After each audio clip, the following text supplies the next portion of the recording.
Okay, thank you very much, and I'm honored to be joined by representatives of many great American retail companies, some of the greatest companies anywhere in the world. And we're talking today about different things, and including distribution and medical diagnostics, etc. You'll see in a second. They're going to say hello. 45 days ago, many of you joined me in the Rose Garden to launch a new partnership with the private sector to dramatically increase and accelerate America's capacity to test for the coronavirus. We've made such strides like you wouldn't even believe it. We just had a call with the governors, and I guess they were just about all on the call, and everybody was very happy, and the testing is going really well, and we're doing more than anybody else. Probably some of you are on that call, even though you weren't supposed to be, but I'm sure you were. And the testing itself is going very well. No complaints. Since then, what we've achieved is really nothing short of amazing. The United States now holds the world record for testing, and by a lot. We've conducted more than 5.4 million tests, more than any other country anywhere in the world, and we're actually growing it very rapidly. You probably heard those numbers just came out. After encouraging governors for several weeks to leverage unused testing capacity in their states, last week we provided contact information for specific labs where they could find additional testing and capacity. Within 48 hours, the number of tests performed across the country began to skyrocket. Early in April, the United States averaged approximately 150,000 tests per day. That's up very, very substantially from a couple of weeks before. And the 150,000 a day has gone to way over 200,000 tests per day since Wednesday. This includes a 122% testing increase in Michigan, 124% increase in Maryland, and many other locations are right in that vicinity, and some are a little bit higher than that. To provide further guidance and support to the states, today we're releasing our blueprint for state testing plans and rapid response programs.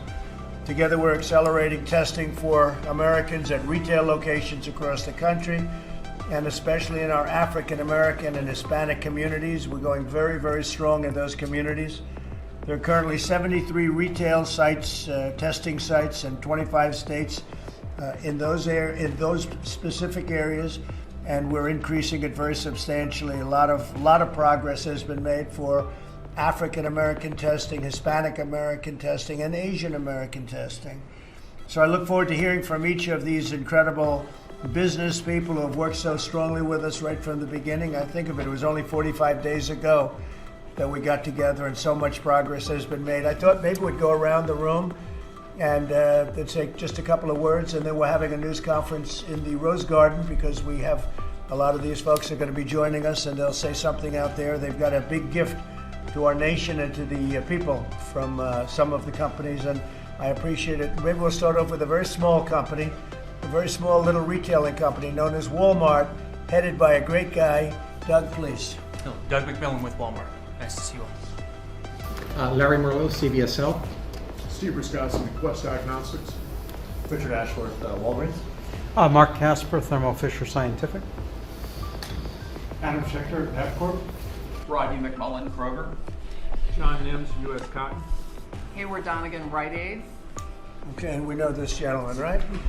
So tremendous progress is made, and we'll be talking to you in a little while out at the news conference. Mike, would you have anything to say? Well, just a word of thanks, Mr. President.